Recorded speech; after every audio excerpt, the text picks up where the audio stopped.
El viento cortaba mi cara como cuchillo cuando escuché las palabras que destruyeron mi mundo.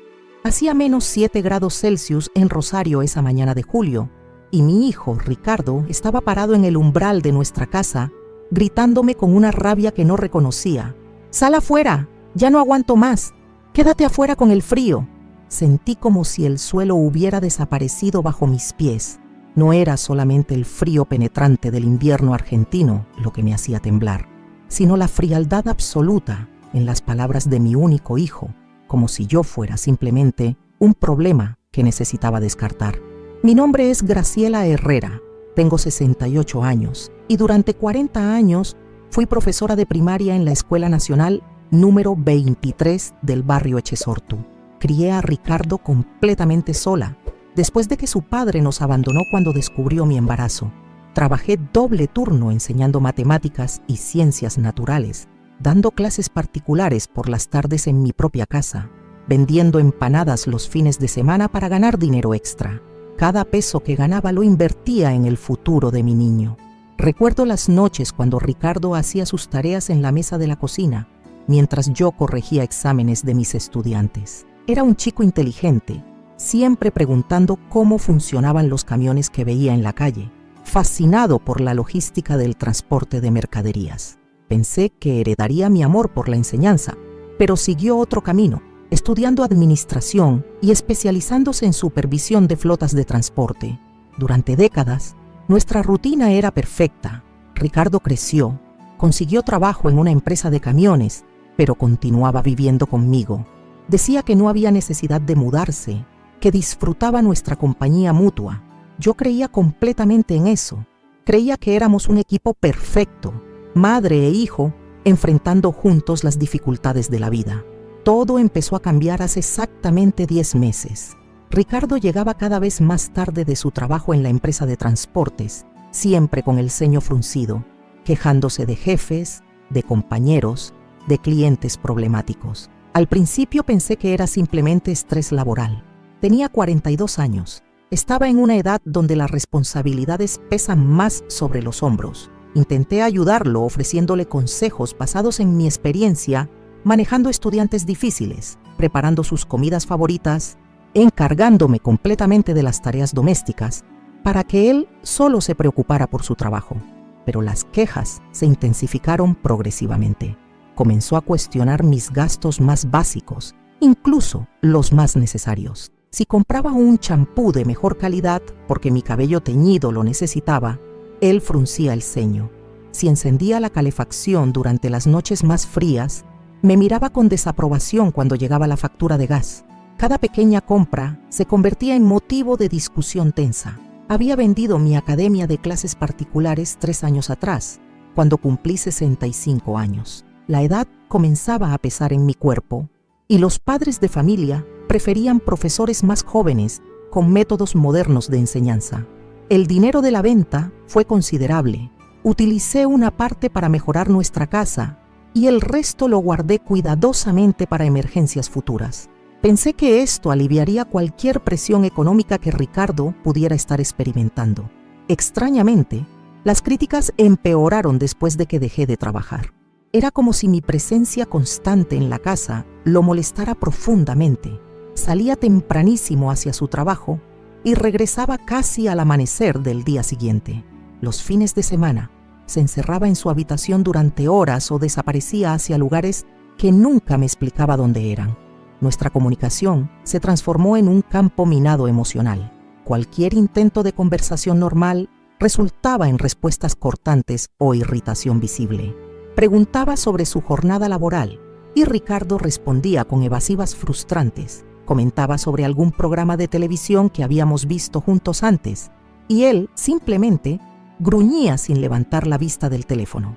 Sugería paseos por el Parque Urquiza o almuerzos en el centro de Rosario. Y siempre había alguna excusa inventada para evitar salir juntos. La soledad dentro de mi propia casa se volvió una de las experiencias más dolorosas que había enfrentado en toda mi vida.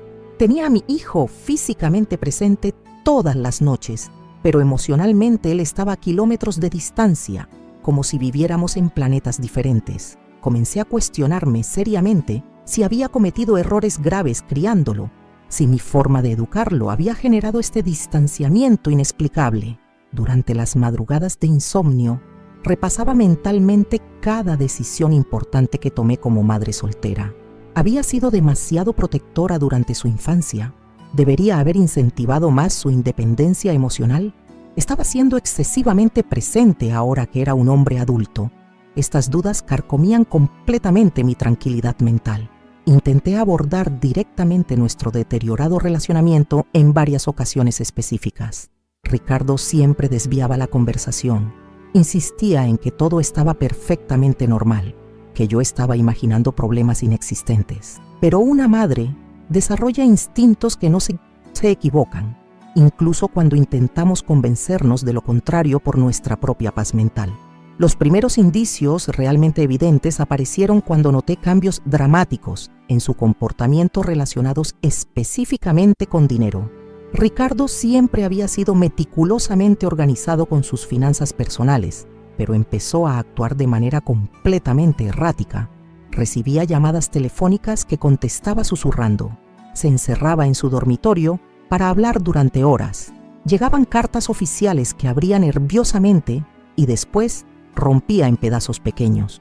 Una tarde de marzo, cuando fui a limpiar su habitación como hacía semanalmente, encontré varios papeles arrugados en su papelera. La curiosidad maternal me venció. Junté cuidadosamente los pedazos y vi que eran notificaciones bancarias alarmantes, avisos de tarjetas de crédito con deudas astronómicas, valores altísimos que no tenían ningún sentido considerando el salario que él recibía mensualmente. Me preocupé genuinamente, pero cuando intenté conversar sobre el tema, Ricardo explotó en una furia que me aterró completamente. Fue la primera vez en 42 años que vi esa expresión de ira descontrolada en el rostro de mi hijo.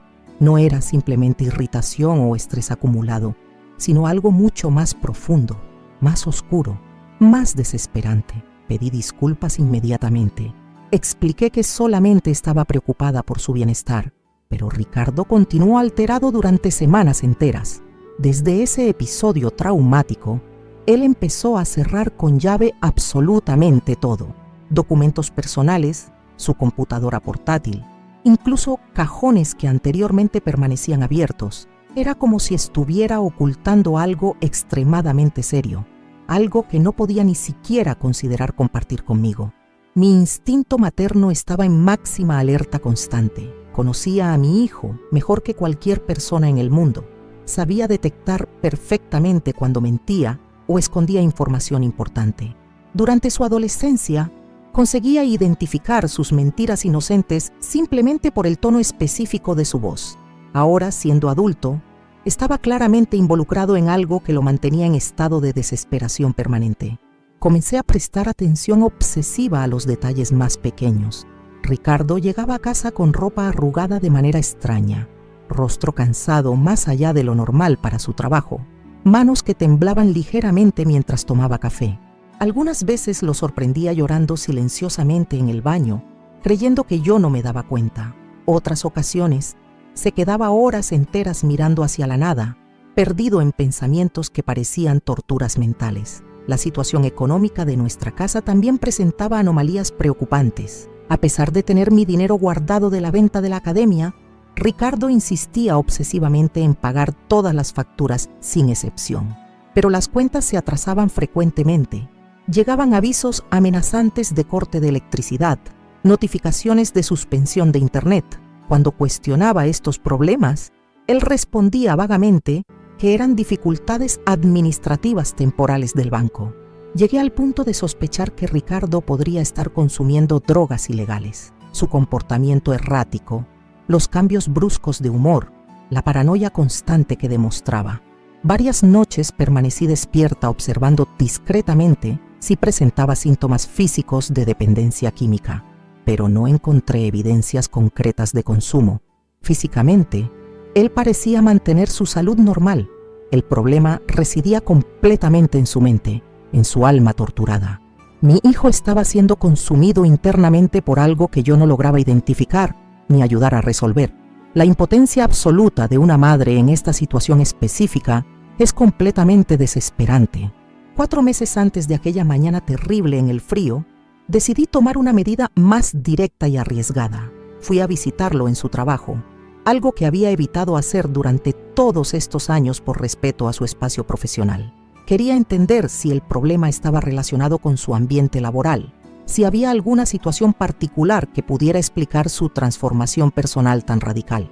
La empresa de transportes funcionaba en una zona industrial en las afueras de Rosario, rodeada de galpones enormes y camiones estacionados. Cuando llegué y pedí hablar con Ricardo, la recepcionista me miró con extrañeza evidente y me dijo que él estaba en una reunión extremadamente importante, que no podía ser interrumpido bajo ninguna circunstancia. Esperé pacientemente durante 3 horas, pero él nunca apareció ni envió mensaje alguno. Al día siguiente, cuando mencioné mi visita a su lugar de trabajo, Ricardo se puso absolutamente furioso. Dijo que yo había causado vergüenza profesional para él, que era completamente inadmisible que una madre apareciera en el empleo de su hijo adulto sin avisar previamente. Había visto esa agresividad antes, pero esta vez fue particularmente intensa y prolongada. Intenté explicar pacientemente que solamente estaba preocupada por él, que quería entender qué estaba sucediendo con nuestra relación familiar. Pero Ricardo se negó rotundamente a escuchar explicaciones. Dijo que yo estaba siendo invasiva y controladora, que necesitaba aprender a respetar su espacio personal y dejar de tratarlo como si fuera todavía un niño pequeño. Esa discusión marcó definitivamente el inicio de nuestro periodo más difícil y doloroso. Ricardo prácticamente dejó de dirigirme la palabra. Llegaba a casa, comía en silencio absoluto y se encerraba inmediatamente en su habitación. Durante los fines de semana, desaparecía completamente todo el día sin explicar su paradero. Yo permanecía sola en esa casa, sintiéndome como una extraña en mi propia vida construida. La soledad se volvió absolutamente sofocante. Durante 40 años completos, mi existencia había girado completamente alrededor de ser madre dedicada. Cada decisión importante, cada sacrificio económico, cada sueño futuro estaba conectado directamente con el bienestar de Ricardo. De repente, él rechazaba mi presencia, mi cuidado maternal, mi amor incondicional. Empecé a percibir claramente que estaba siendo tratada como una carga pesada. Cuando cocinaba sus platos favoritos, se quejaba del olor persistente. Cuando miraba televisión en volumen normal, decía que estaba demasiado alto. Cuando limpiaba y organizaba la casa, él comentaba que estaba tocando cosas que no me correspondían. Cualquier actividad que realizara se convertía en motivo de irritación para él. El rechazo de un hijo es una de las heridas emocionales más profundas que una madre puede experimentar en la vida. Es completamente diferente del rechazo de una pareja romántica o de amistades, porque está basado en el amor más puro y desinteresado que somos capaces de sentir hacia otra persona. Cuando ese amor es rechazado tan brutalmente, parece que nuestra propia identidad se desarma completamente. Durante los últimos meses antes de esa mañana fatídica, comencé a cuestionar seriamente mi valor como persona humana. Si mi propio hijo, que había criado con tanto sacrificio personal y dedicación absoluta, ya no conseguía soportar mi existencia, ¿qué significaba eso sobre quién era yo realmente? Tal vez era genuinamente una persona difícil de tolerar, anticuada, molesta. Estas dudas me consumían diariamente como veneno lento.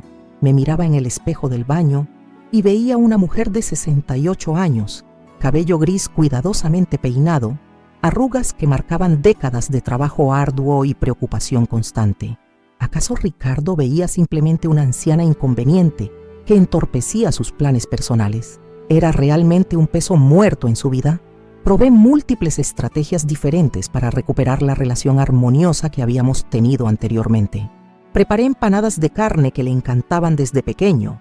Ofrecí ayuda con tareas que antes compartíamos naturalmente.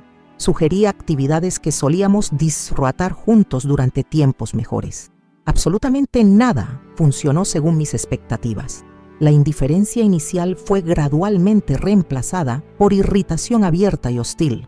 Ricardo ya no conseguía disimular el fastidio genuino que mi presencia le causaba. Suspiraba audiblemente cada vez que entraba al mismo ambiente donde él estaba. Ponía los ojos en blanco cuando yo hacía comentarios sobre cualquier tema. respondía con monosílabos cortantes o simplemente me ignoraba completamente. Llegué al punto de prepararme mentalmente para la posibilidad inevitable de tener que abandonar nuestra casa. Comencé a investigar discretamente residencias para ancianos, departamentos pequeños que pudiera alquilar con mi dinero ahorrado, opciones realistas para reconstruir mi vida independiente lejos de esa toxicidad. La idea partía mi corazón en pedazos, pero parecía ser la única solución viable para preservar lo poco que quedaba de nuestro vínculo familiar. 3 semanas antes del día que cambiaría todo para siempre, ocurrió algo que alteraría completamente mi perspectiva sobre la situación. Ricardo había llegado a casa extremadamente agitado después del trabajo. Recibió una llamada telefónica que lo puso aún más nervioso y salió corriendo sin explicación alguna, olvidando una carpeta con papeles esparcidos sobre la mesa de la cocina. No era mi intención violar su privacidad, pero algunos documentos estaban cayéndose al piso por la corriente de aire, y cuando fui a juntarlos para evitar que se perdieran, vi cosas que me dejaron en estado de shock absoluto. Lo que descubrí en esos papeles me hizo comprender que la situación era infinitamente más compleja de lo que había imaginado. No se trataba simplemente de una crisis normal de relación entre madre e hijo, ni de estrés profesional común. Había algo mucho más serio y peligroso ocurriendo en la vida secreta de Ricardo, algo que explicaba perfectamente su comportamiento desesperado durante todos estos meses terribles. Tomé fotos discretas de algunos de esos documentos más comprometedores con mi teléfono celular, pensando que tal vez necesitaría mostrarlos a alguien o usarlos como evidencia de alguna situación legal. En ese momento específico, no sabía exactamente para qué me serviría esa información, pero mi instinto me decía que era extremadamente importante conservarla. Fue precisamente esa información guardada en mi celular lo que se convertiría en la clave fundamental para resolver toda la situación en aquella mañana helada de -7 grados. Pero antes de llegar a ese momento decisivo, todavía tendría que enfrentar la experiencia más dolorosa de toda mi vida como madre. Esa mañana de julio, desperté con una sensación extraña y premonitoria, como si algo definitivo estuviera a punto de suceder. El frío era más intenso que lo habitual para la temporada, y Ricardo estaba particularmente agitado desde temprano. Apenas tocó el desayuno que le preparé cuidadosamente y caminaba nerviosamente por la casa mientras hablaba en voz baja por teléfono. Cuando la factura de gas llegó por correo, fue la gota que faltaba para la explosión final. El monto estaba efectivamente alto debido a la calefacción que usábamos contra el frío riguroso del invierno.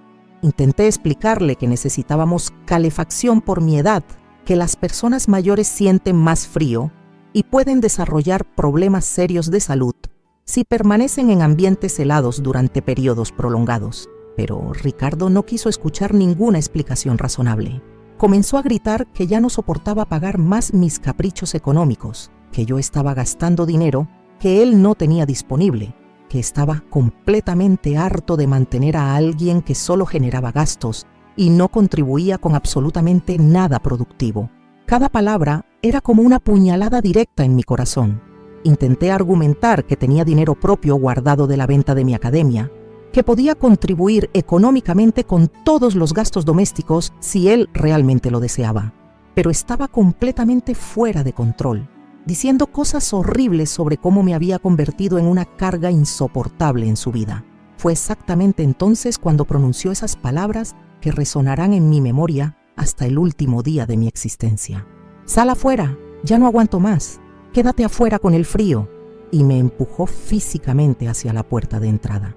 Parada en el umbral, sintiendo el viento helado cortando mi rostro como navaja afilada, tuve algunos segundos cruciales para procesar completamente lo que estaba ocurriendo. Mi hijo, mi único hijo, me estaba expulsando brutalmente de casa en un día de temperatura extremadamente peligrosa. A los 68 años, estaba siendo tratada como basura descartable, pero mientras sentía las lágrimas congelándose instantáneamente en mis mejillas, recordé vívidamente aquellos documentos fotografiados en mi teléfono celular. Recordé las revelaciones perturbadoras que había descubierto sobre la vida secreta de Ricardo. Comprendí que había llegado el momento de utilizar esa información para entender definitivamente qué estaba destruyendo a nuestra familia. Respiré profundamente, saqué el teléfono con manos que temblaban tanto por el frío como por la emoción intensa, y me preparé para pronunciar las palabras que cambiarían todo entre nosotros para siempre. Cuéntenme en los comentarios de qué ciudad son ustedes y si han vivido situaciones parecidas con sus hijos o familiares.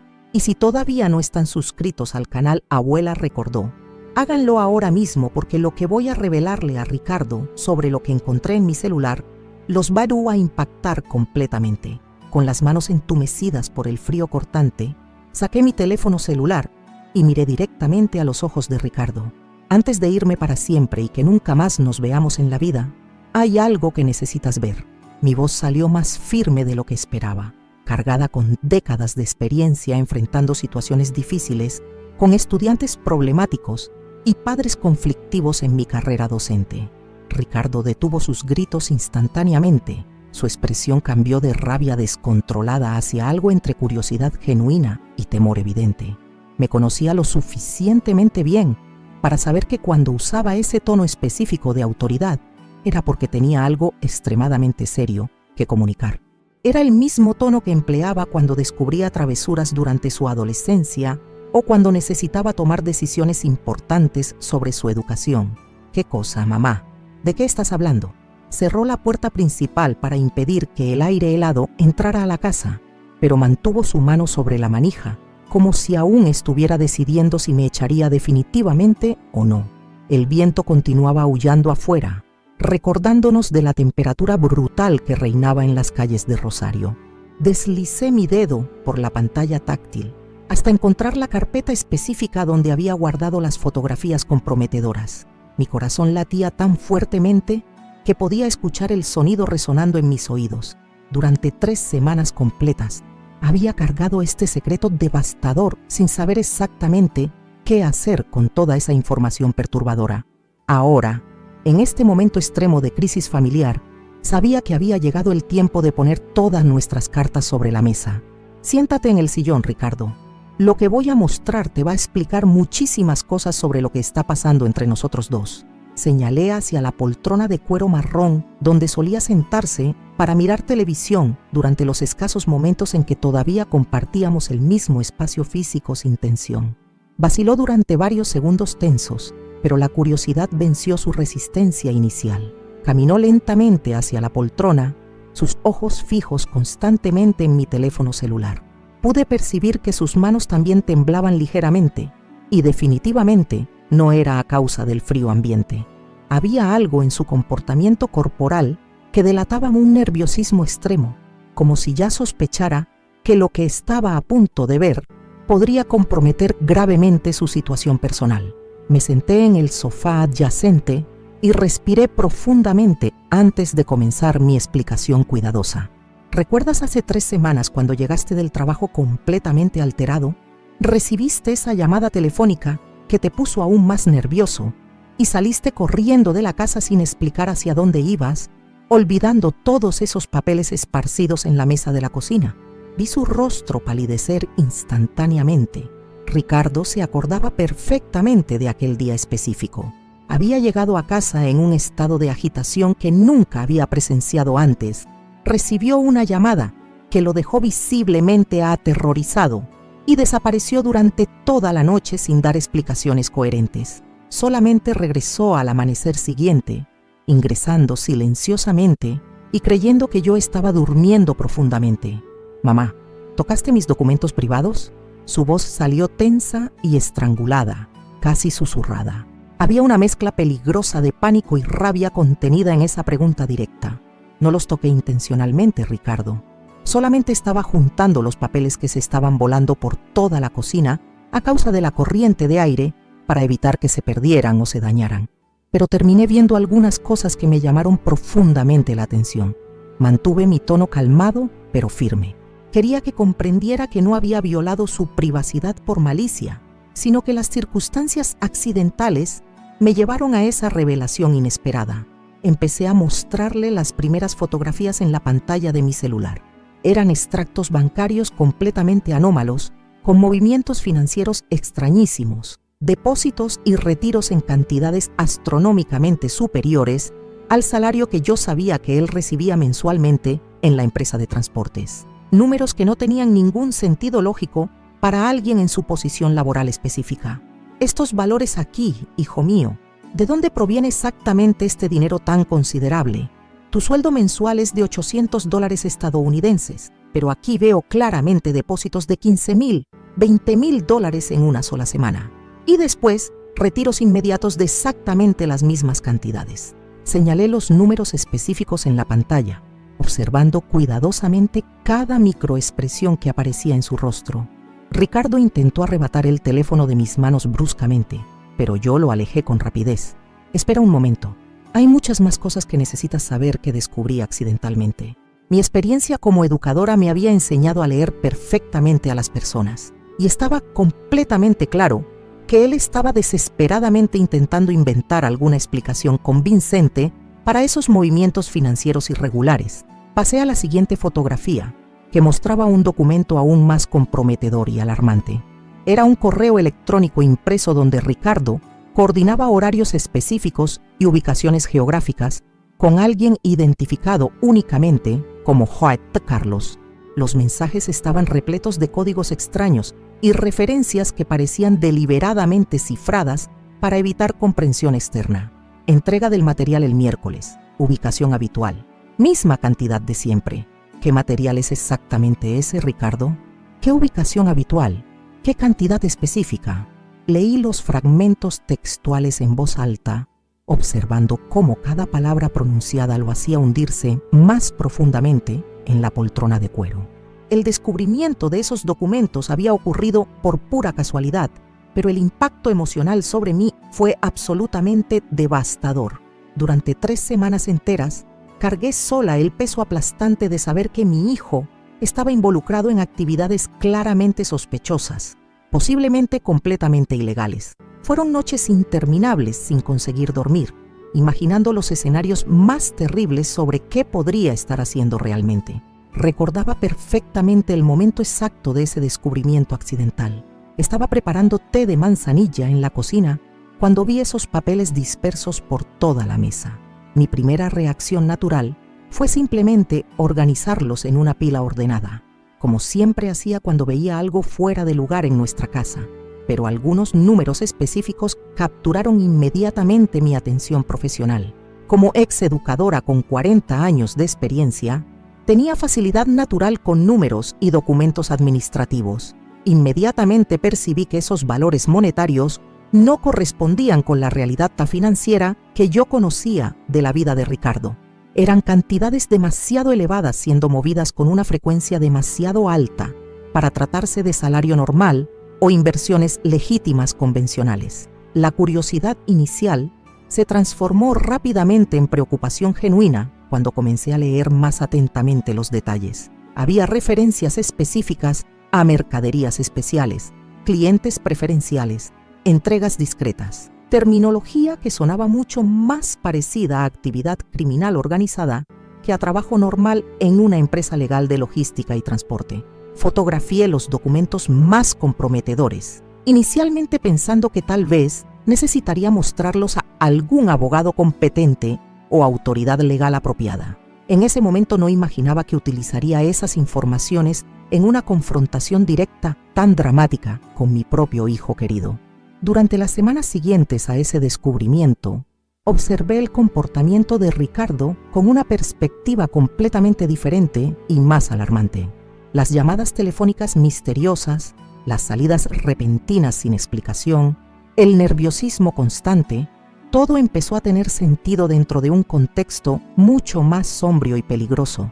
Mi hijo estaba involucrado en algo extremadamente arriesgado y posiblemente criminal. Mamá, no entiendes el contexto real de esas cosas. Son documentos relacionados con mi trabajo, informes internos confidenciales de la empresa. Ricardo intentaba mantener la compostura, pero su voz estaba visiblemente alterada. Conocía a mi hijo desde hace 42 años. Sabía exactamente cuándo estaba mintiendo descaradamente. ¿Trabajo? Entonces explícame esta otra cosa que encontré. Mostré otra fotografía, esta vez de un papel manuscrito con una lista detallada de nombres, horarios precisos y valores monetarios específicos. Era una especie de cronograma minucioso de actividades que definitivamente no parecían relacionadas con transporte legal de mercaderías convencionales. El papel contenía información específica como: Roberto, martes 22, PIT horas, $8,000. Marina, viernes 18, PIT horas, $12,000. Carlos, sábado 20, PIT horas, $15,000. Eran docenas de entradas similares, siempre con nombres de personas, horarios nocturnos o durante fines de semana, y cantidades significativas de dinero en efectivo. ¿Qué horarios son exactamente estos, hijo? Tu empresa funciona de lunes a viernes, desde las 8 de la mañana hasta las 17 horas. ¿Por qué tienes compromisos laborales a las 10 de la noche con personas llamadas Roberto y Marina? ¿Por qué manejas valores tan grandes en dinero físico? Mi voz se estaba volviendo progresivamente más firme conforme presentaba las evidencias acumuladas.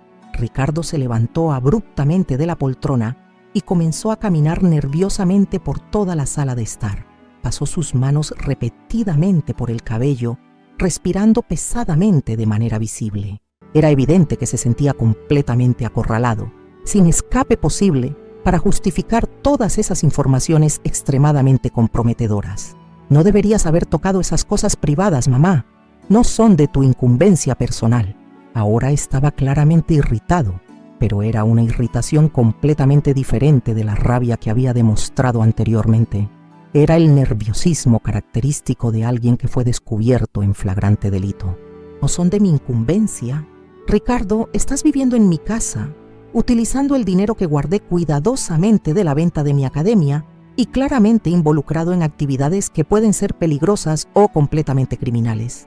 Como esto no es de mi incumbencia directa, mi indignación comenzó a superar la tristeza que sentía por estar descubriendo que mi hijo me ocultaba secretos tan graves y comprometedores. Continué mostrándole las fotografías restantes, cada una revelando aspectos progresivamente más inquietantes de sus actividades secretas y clandestinas. Había mensajes de texto con lenguaje cifrado intencionalmente, comprobantes de depósitos bancarios en cuentas completamente diferentes, incluso lo que parecía ser un mapa detallado de la región metropolitana, con puntos estratégicos marcados cuidadosamente. Y este mapa geográfico aquí, estos puntos específicos marcados en diferentes zonas de Rosario, con horarios anotados al lado de cada ubicación, amplié la imagen en la pantalla para que pudiera ver claramente todos los detalles comprometedores. Parece un itinerario extremadamente bien planificado de alguna operación clandestina, ¿no te parece? El mapa mostraba ubicaciones precisas en barrios diferentes de la ciudad, algunos en la zona rural circundante, otros en áreas industriales abandonadas. Cada localización tenía un código numérico específico y horarios exactos anotados meticulosamente. Era evidentemente un itinerario de actividades ilícitas, organizadas con precisión casi militar. Ricardo dejó de caminar nerviosamente y se giró hacia mí con una expresión facial que jamás había visto anteriormente. Era una mezcla devastadora de desesperación absoluta, rabia contenida y algo que parecía casi alivio, como si una parte de él estuviera aliviada por finalmente haber sido descubierto y no necesitar continuar cargando ese secreto aplastante completamente solo. Está bien, mamá, está perfectamente bien. ¿Quieres saber la verdad completa? Entonces voy a contarte toda la verdad sin omitir ningún detalle. Se sentó en el borde de la mesa de centro, quedando muy cerca de mi posición. Sus manos temblaban visiblemente ahora, de una manera que no podía disimular. Sí, estoy involucrado en cosas que no son completamente convencionales. Sí, estoy ganando dinero de formas que tú definitivamente no aprobarías. Pero no tienes ni la menor idea del motivo real. No tienes idea de qué me llevó exactamente a esto. Su voz estaba cargada de emoción contenida, como si estuviera a punto de explotar en llanto o en gritos desesperados. En aquel momento preciso, percibí que había capas mucho más profundas y complejas en esta situación de las que yo había imaginado inicialmente. Ricardo no era simplemente un hijo rebelde involucrado en actividades ilegales por avaricia o irresponsabilidad personal. Había algo infinitamente más complejo, más desesperante, más doloroso, motivando todas sus acciones arriesgadas. Entonces cuéntame todo, hijo mío. Explícame qué está sucediendo realmente. ¿Por qué estás haciendo esto? ¿Por qué estás arriesgando tu vida, tu futuro profesional, nuestra familia? Guardé el teléfono celular y extendí mis manos hacia él, en un gesto maternal de acogida y comprensión. Pero Ricardo se alejó físicamente, se levantó nuevamente y caminó hasta la ventana grande, mirando hacia la nieve que había comenzado a caer más intensamente afuera. El silencio duró casi 2 minutos completos, solamente interrumpido por el sonido del viento helado, golpeando violentamente contra el vidrio. ¿Realmente quieres saber toda la verdad, mamá? ¿Estás completamente segura de que estás preparada para escuchar? Se giró hacia mí con lágrimas evidentes en sus ojos, pero aún vacilando en revelar la verdad completa y devastadora. Quiero escuchar absolutamente todo, Ricardo. Somos una familia, sin importar lo que esté sucediendo. Siempre podemos encontrar una solución trabajando juntos. Intenté transmitir toda la seguridad y amor maternal que era capaz de producir, a pesar de estar internamente aterrorizada sobre lo que podría escuchar. Regresó a sentarse, esta vez en el piso de madera, recostado contra la pared blanca, en una posición que me recordaba vívidamente a cuando era pequeño, y se escondía cuando hacía alguna travesura infantil. Era como si estuviera volviendo a ser el niño asustado que se refugiaba en el regazo de su madre, cuando algo salía terriblemente mal en su mundo. Todo comenzó hace exactamente 8 meses, cuando descubrí algo sobre ti, algo que estabas escondiendo cuidadosamente de mí. Ricardo me miró directamente a los ojos mientras hablaba, y sentí un escalofrío gélido en mi espina dorsal que no tenía absolutamente nada que ver con la temperatura ambiental. ¿Algo sobre mí? ¿Qué cosa específica sobre mí? Mi mente corrió frenéticamente intentando imaginar qué secreto yo podría estar guardando que justificaría toda esta situación extremadamente grave y peligrosa.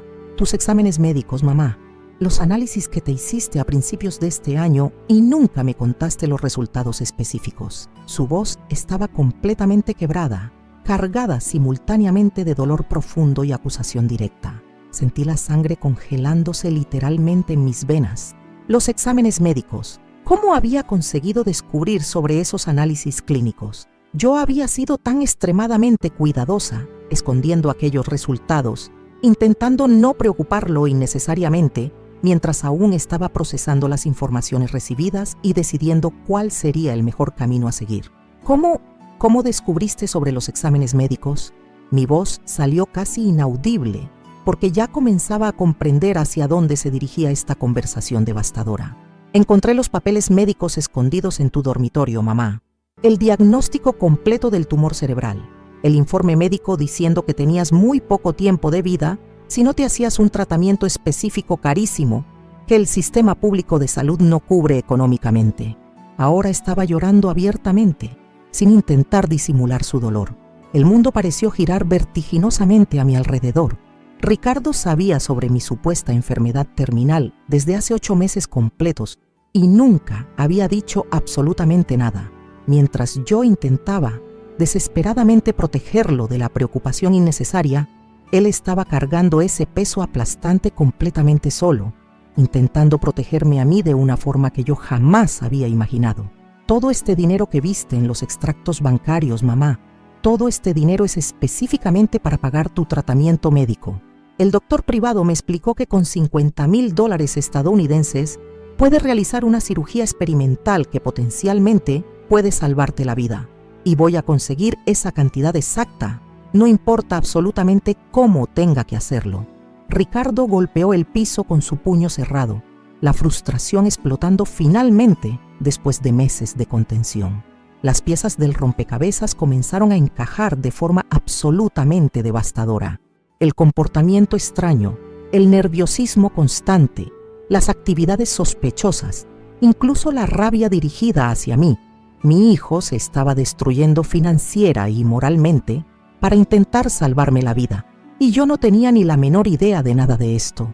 Ricardo, hijo mío, intenté acercarme físicamente a él, pero hizo un gesto claro para que mantuviera la distancia.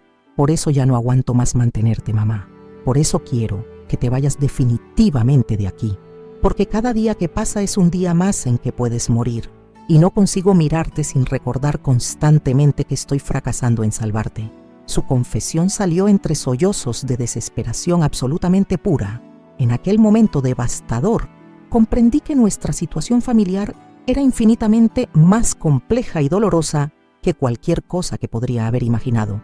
No éramos simplemente madre e hijo en conflicto normal, sino dos personas que se amaban desesperadamente, intentando proteger una a la otra y fallando miserablemente en ese proceso vital. Pero aún había algo más que Ricardo no sabía, algo guardado en mi teléfono celular que cambiaría completamente la perspectiva de toda esta situación trágica. Permanecí en silencio durante varios minutos largos, absorbiendo la magnitud completa de lo que Ricardo acababa de revelarme. Mi hijo se estaba arriesgando criminalmente para intentar salvar mi vida, mientras yo trataba de ocultarle la gravedad de mi situación médica supuesta. Era una tragedia de amor mal dirigido, donde ambos intentábamos proteger al otro y terminamos creando una distancia emocional que casi destruye nuestra familia para siempre. Ricardo, levántate del piso y ven aquí cerca de mí. Mi voz salió más serena de lo que realmente me sentía por dentro. Después de décadas criando a este hombre, sabía que los momentos de crisis extrema exigían firmeza maternal, no desesperación compartida que empeorara la situación. Vaciló unos segundos, limpiándose el rostro con el dorso de su mano. Mamá, no quiero tu compasión. Ya tomé mi decisión definitiva sobre lo que necesito hacer. No voy a permitir que mueras por falta de dinero suficiente. No es compasión, hijo, es amor genuino. Y antes de que tomes cualquier decisión irreversible, necesitas ver el resto de lo que encontré guardado en mi teléfono celular. Extendí mi mano hacia él una vez más, y esta vez Ricardo aceptó mi ayuda para levantarse del piso frío. Se sentó a mi lado en el sofá, manteniendo una distancia respetuosa, pero permitiendo que colocara mi mano maternal sobre su brazo tenso. Podía sentir la tensión acumulada en sus músculos, como si estuviera permanentemente preparado para huir o pelear contra alguna amenaza invisible. Lo que viste fueron únicamente los documentos que estaban encima en la carpeta olvidada, pero había otras cosas importantes debajo, cosas que probablemente ni prestaste atención cuando estabas organizando apresuradamente. Volví a manipular mi celular, buscando la carpeta específica donde había guardado las otras revelaciones cruciales. Mientras navegaba por las fotografías almacenadas, observé detenidamente el perfil de mi hijo. Incluso a los 42 años, todavía conseguía ver al niñito que solía acurrucarse conmigo en este mismo sofá para mirar dibujos animados los domingos por la mañana. Las arrugas de preocupación alrededor de sus ojos eran completamente nuevas, resultado directo de estos últimos meses de estrés extremo y actividades peligrosas. Aquí, mira esta fotografía específica. Le mostré una imagen que había capturado de un sobre lacrado oficial que estaba en el fondo de su carpeta. Era un sobre con membrete de escritorio de abogacía, dirigido específicamente a mi nombre completo. Ricardo frunció el ceño, claramente confundido. Ese sobre estaba junto con mis documentos. No me acuerdo haber visto nada dirigido para ti entre mis papeles. Estaba en el fondo de la carpeta, probablemente pegado a algún papel tuyo sin que te dieras cuenta. Cuando vi mi nombre escrito, lo abrí inmediatamente para verificar el contenido. Pasé a la siguiente fotografía, que mostraba la carta oficial completamente abierta. Su expresión cambió gradualmente mientras iba comprendiendo lo que estaba viendo en la pantalla. Era una correspondencia oficial de un prestigioso escritorio de abogacía de Buenos Aires, fechada solamente 5 días atrás. Estimada señora Graciela Herrera, le informamos que la acción judicial número... Mamá, ¿qué acción judicial es exactamente esta? Tomó mi celular para leer más atentamente, su voz demostrando curiosidad creciente mezclada con esperanza cautelosa. Continúa leyéndome, hijo. Vas a entender perfectamente. Observé cada microexpresión en su rostro mientras sus ojos recorrían meticulosamente el texto oficial. Referente al proceso legal movido contra la compañía de seguros Meridional por los daños causados por la negativa indebida de cobertura para tratamiento oncológico en el periodo de 1999 a 2002. Mamá, ¿esto es sobre aquella época cuando tuviste cáncer de mama? Ricardo levantó sus ojos hacia mí, comenzando a percibir la importancia monumental de ese documento legal. Exactamente correcto. ¿Recuerdas que luché durante 4 años contra esa compañía de seguros porque se negaban sistemáticamente a cubrir mi tratamiento de quimioterapia? Alegaban que era un procedimiento experimental, no aprobado por las autoridades sanitarias correspondientes. Las memorias dolorosas de aquella época terrible regresaron con fuerza devastadora. Aquel había sido un periodo absolutamente horrible de nuestras vidas. Ricardo tenía solamente 17 años cuando descubrí el cáncer de mama agresivo. Además de lidiar con mi propia mortalidad incierta, necesitaba enfrentar la burocracia deshumanizada de una compañía de seguros que negaba sistemáticamente todos los tratamientos necesarios para mi supervivencia. Me acuerdo perfectamente. Casi te mueres porque ellos se la pasaban dando vueltas con autorizaciones que nunca llegaban. Su voz estaba cargada de una rabia antigua, recordando la impotencia que sintió como adolescente, viendo a su madre luchando simultáneamente contra la enfermedad y contra la negligencia empresarial criminal. Fueron 3 años de batalla judicial hasta conseguir que cubrieran el tratamiento básico mínimo. Aún así, tuve que pagar varios procedimientos críticos con mi propio dinero, utilizando todos los ahorros que tenía acumulados de mi academia. Continué explicando mientras él leía minuciosamente el documento, pero nunca me contaste que había un proceso legal corriendo todos estos años. Ricardo levantó la cabeza nuevamente, sorprendido genuinamente con esta información reveladora, porque fueron más de 23 años de proceso interminable, hijo. Abogados yendo y viniendo, papelería que parecía no terminar jamás. Pensé que nunca resultaría en nada concreto. Hasta me había olvidado completamente de que aún estaba tramitando legalmente. Gesticulé para que continuara leyendo el contenido restante. El Tribunal Superior decidió favorablemente a la demandante, condenando a la empresa demandada al pago de indemnización por daños morales y materiales en el valor de... Mamá, este valor que aparece aquí está correcto. Ricardo señaló un número específico en la pantalla, sus ojos completamente abiertos por la incredulidad. Está absolutamente correcto, sí. $120,000 estadounidenses. Pronuncié el valor completo en voz alta, observando cómo él procesaba esa información completamente surreal para nuestra situación económica. Ricardo quedó completamente inmóvil durante varios segundos, como si su cerebro hubiera dejado de funcionar temporalmente, intentando procesar esa información. $120,000 estadounidenses. Era una cantidad que cambiaba completamente el contexto de todos los problemas que enfrentábamos desesperadamente. 120,000.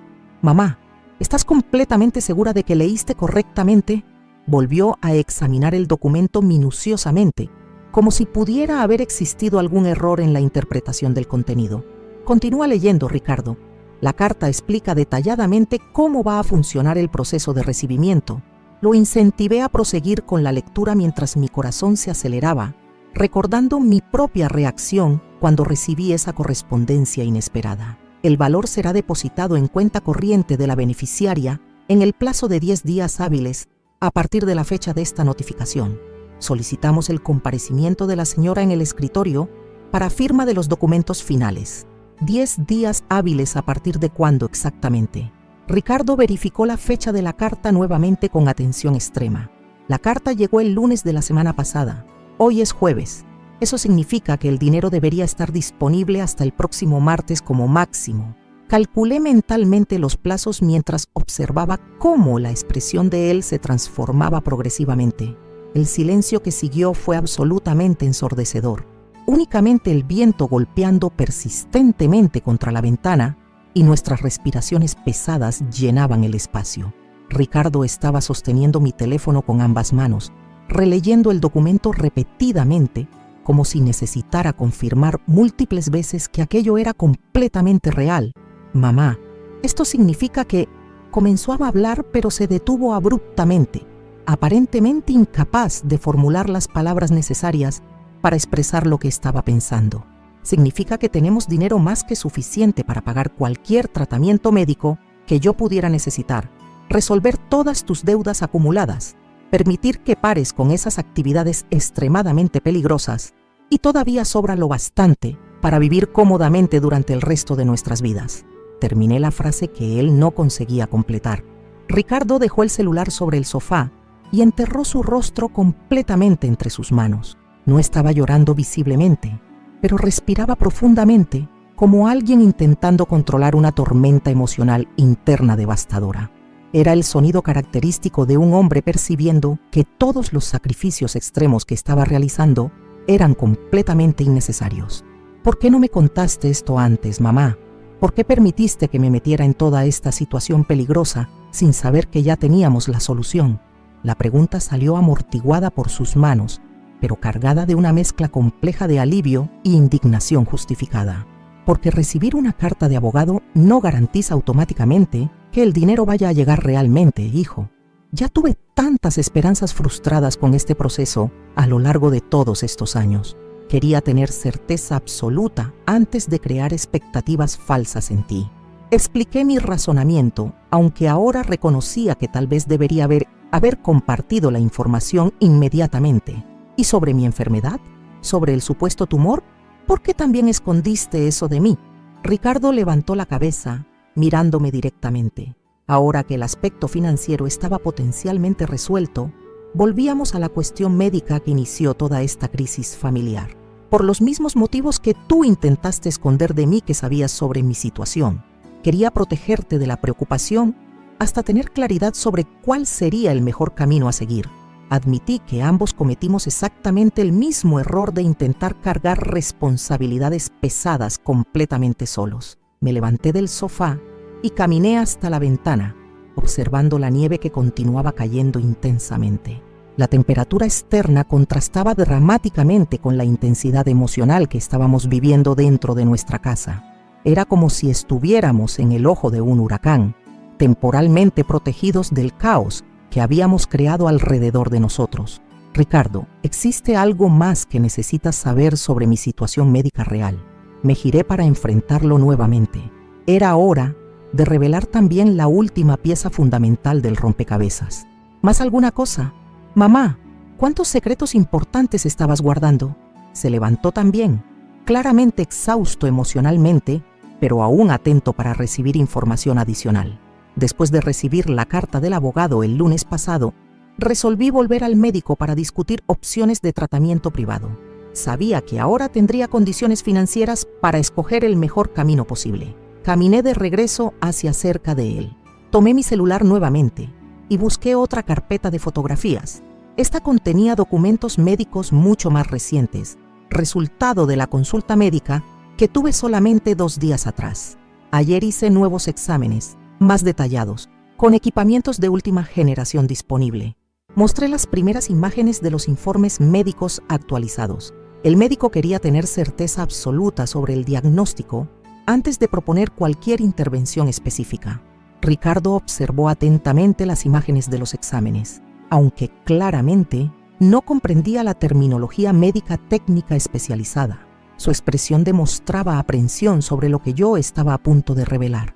¿Y qué mostraron exactamente los nuevos exámenes?, preguntó con voz vacilante, preparándose mentalmente para noticias potencialmente devastadoras. Mostraron que lo que parecía ser un tumor maligno en realidad es un hematoma antiguo, resultado de una contusión que recibí en la cabeza hace algunos meses cuando me resbalé en el baño. ¿Recuerdas aquel día que llegaste y me encontraste en el piso? Observé la expresión de confusión creciente en su rostro. Me acuerdo. Dijiste que habías tropezado pero que estabas perfectamente bien. Ricardo frunció el ceño, intentando conectar las informaciones. El primer médico interpretó incorrectamente las imágenes del examen inicial. Lo que él pensó que era un tumor era en realidad acumulación de sangre antigua de la caída. Con equipamientos mejores, quedó completamente claro que no hay ninguna lesión cancerosa. Sonreí ligeramente al revelar las noticias positivas. Espera, ¿estás diciéndome que...? Se detuvo de hablar a mitad de la frase, la realización impactándolo gradualmente. Estoy diciéndote que no tengo cáncer, no necesito cirugía experimental y no voy a morirme por causa de enfermedad terminal. Necesito únicamente acompañamiento médico regular para monitorear la absorción natural del hematoma. Terminé la explicación observando cómo él procesaba esta revelación completamente transformadora. Ricardo se sentó pesadamente en la poltrona, colocando las manos en su cabeza.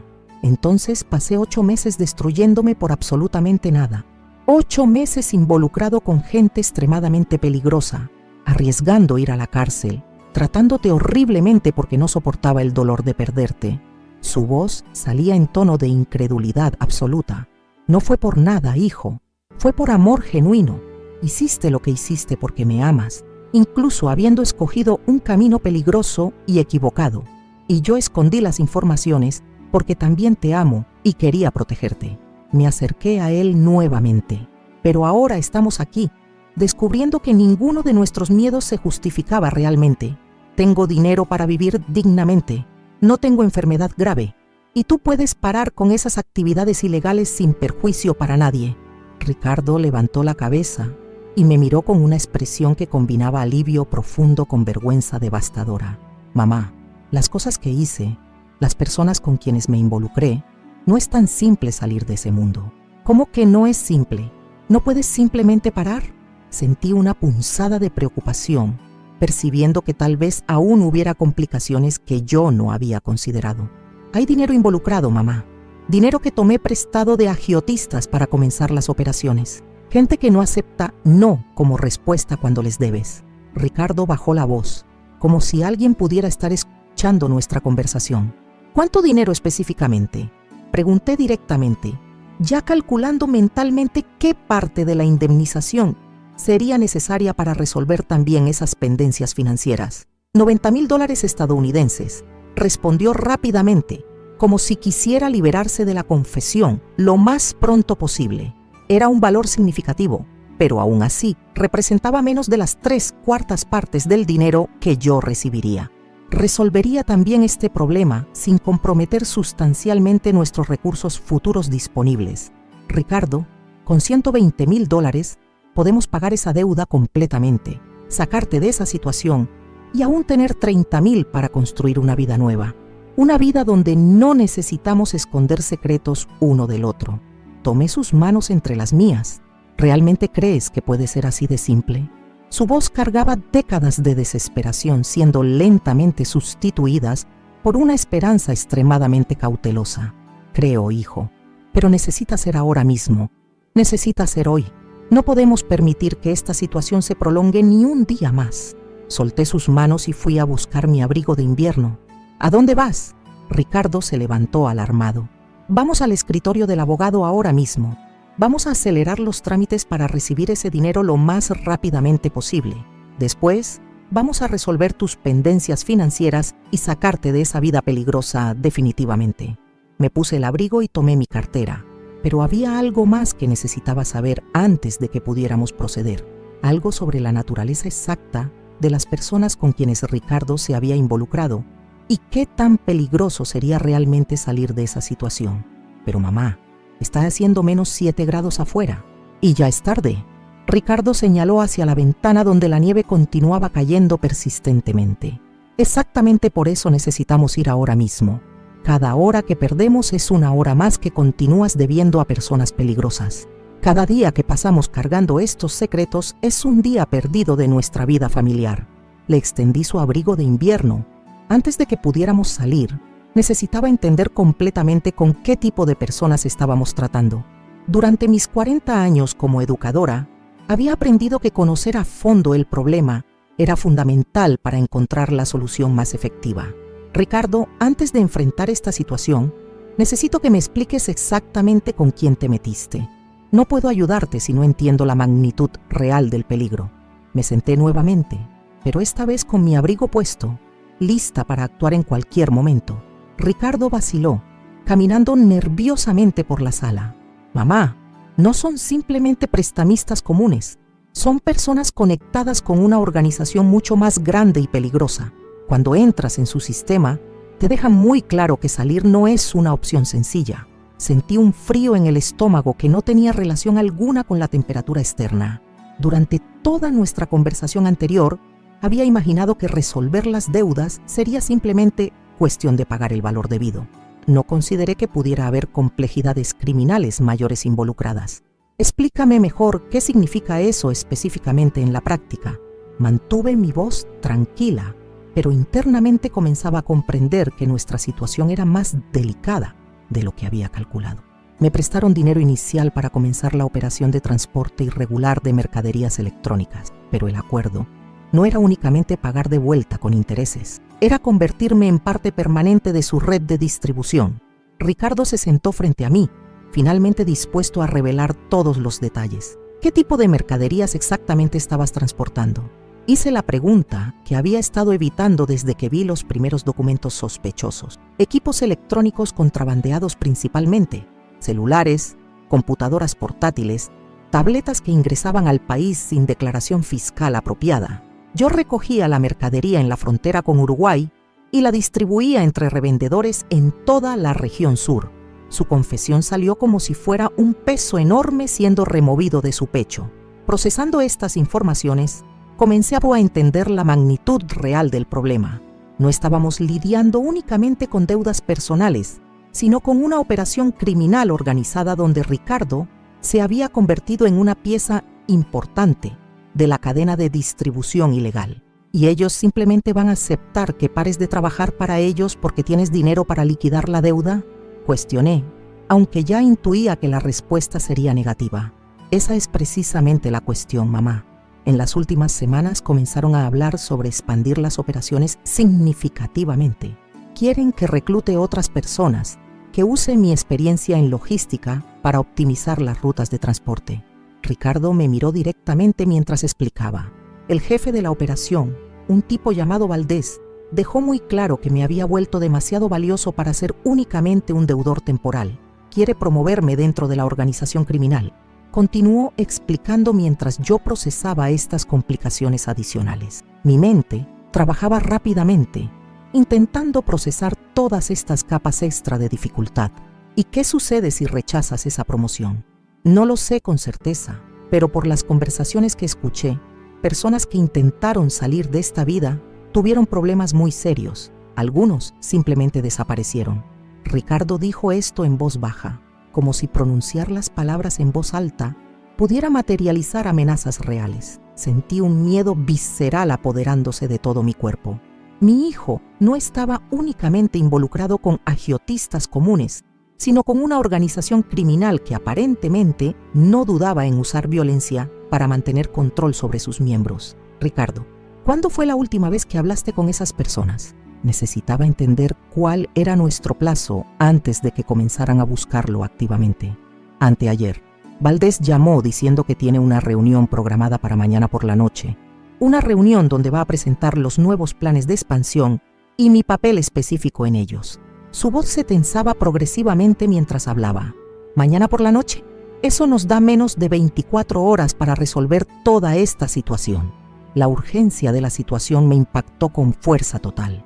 A pesar del miedo que sentía, había algo en mi experiencia como educadora que me decía que las personas, incluso las más peligrosas, respondían a la lógica cuando se les presentaba de manera correcta.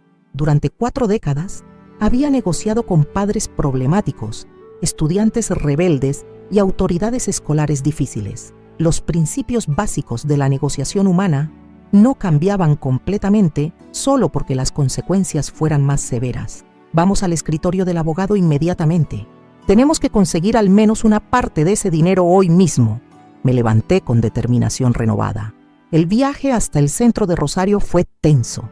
Ricardo conducía cuidadosamente por las calles cubiertas de nieve, mientras yo repasaba mentalmente diferentes estrategias para abordar la situación con los criminales. Durante mis años enseñando, había aprendido que la preparación mental era fundamental para el éxito de cualquier negociación difícil. El escritorio del doctor Enrique Mezquita funcionaba en un elegante edificio comercial en el corazón de Rosario. Cuando expliqué que necesitábamos acelerar el proceso de liberación de fondos por una emergencia familiar grave, nos atendió inmediatamente. Señora Herrera, legalmente el plazo de 10 días hábiles es estándar para transferencias de esta magnitud, pero existen mecanismos para situaciones excepcionales. El abogado ajustó sus anteojos y consultó varios documentos. ¿Qué tipo de mecanismos específicamente? Ricardo se inclinó hacia adelante, demostrando interés intenso en la respuesta. Puedo solicitar liberación anticipada de parte del valor mediante presentación de justificativa por emergencia médica o familiar grave. El tribunal puede autorizar liberación de hasta el 70% del valor total en 48 horas máximo. Dr. Mezquita explicó las opciones legales disponibles. 70% de $120,000 resultaría en $84,000, cantidad suficiente para resolver todas las deudas de Ricardo y aún garantizar nuestra seguridad financiera inmediata. ¿Qué tipo de documentación sería necesaria para justificar esa emergencia?, pregunté, organizando mentalmente qué informaciones médicas recientes podría utilizar como fundamento. Informes médicos indicando necesidad de tratamiento urgente costoso o documentación comprobatoria de situación familiar crítica que demande recursos inmediatos. El abogado enumeró las posibilidades disponibles. Después de 2 horas de papeleos, firmas y llamadas telefónicas, conseguimos la autorización para recibir $80,000 al día siguiente por la mañana. No era el valor completo, pero era más que suficiente para resolver la situación inmediata de Ricardo. Salimos del escritorio con una sensación de victoria parcial pero significativa. En la calle, la nieve había parado de caer temporalmente y los primeros rayos de sol de la tarde comenzaban a aparecer entre las nubes densas. Mamá, necesitamos ir directamente al banco mañana temprano para confirmar que el dinero llegó y después resolver la situación con Valdés lo más rápidamente posible. Ricardo estaba claramente aliviado, pero aún enfocado en la urgencia de finalizar todos los pendientes. Estoy de acuerdo.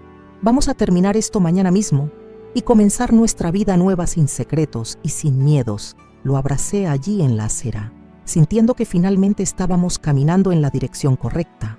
Esa noche comimos juntos por primera vez en meses. Ricardo me contó más detalles sobre las operaciones de contrabando, explicándome las rutas específicas, los tipos de mercaderías, los márgenes de ganancia que manejaban.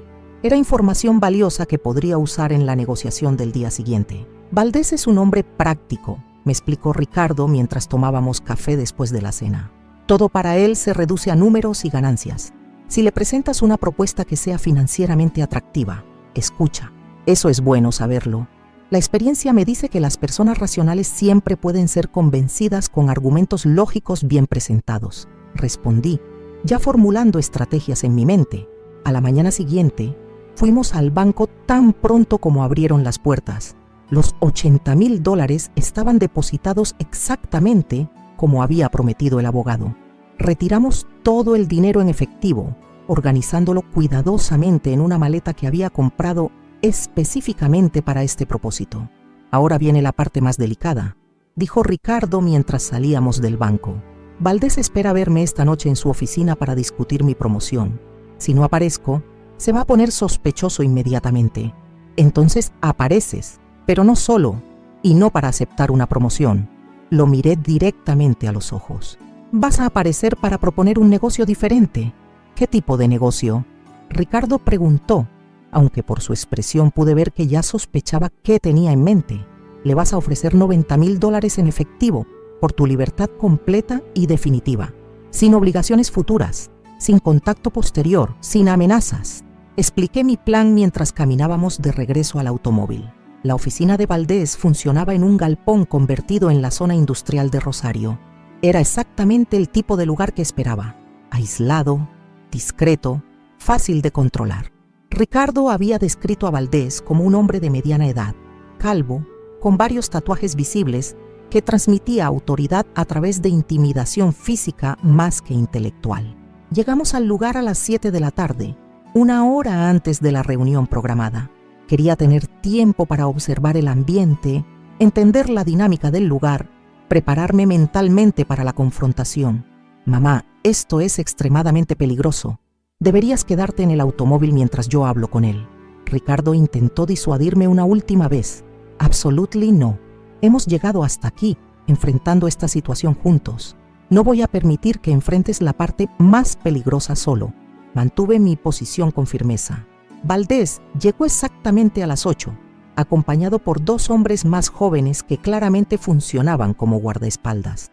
Los observé desde nuestro automóvil estacionado, analizando sus movimientos, su lenguaje corporal, buscando indicios sobre cómo abordar la negociación. Voy a entrar primero, le dije a Ricardo. Quiero establecer inmediatamente que esta no es una reunión normal.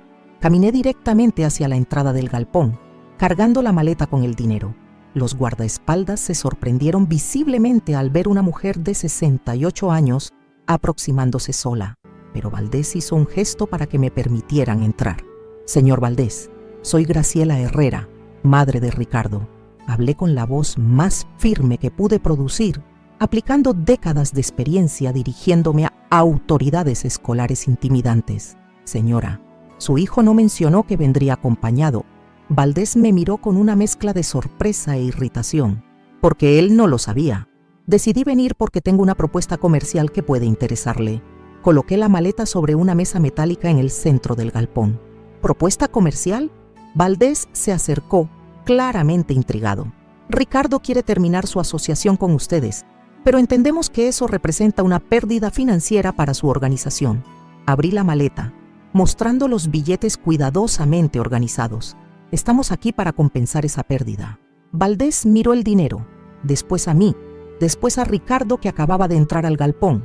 Sus guardaespaldas se posicionaron estratégicamente cerca de las salidas, pero no demostraron hostilidad inmediata. ¿Cuánto dinero hay ahí? Valdés preguntó directamente.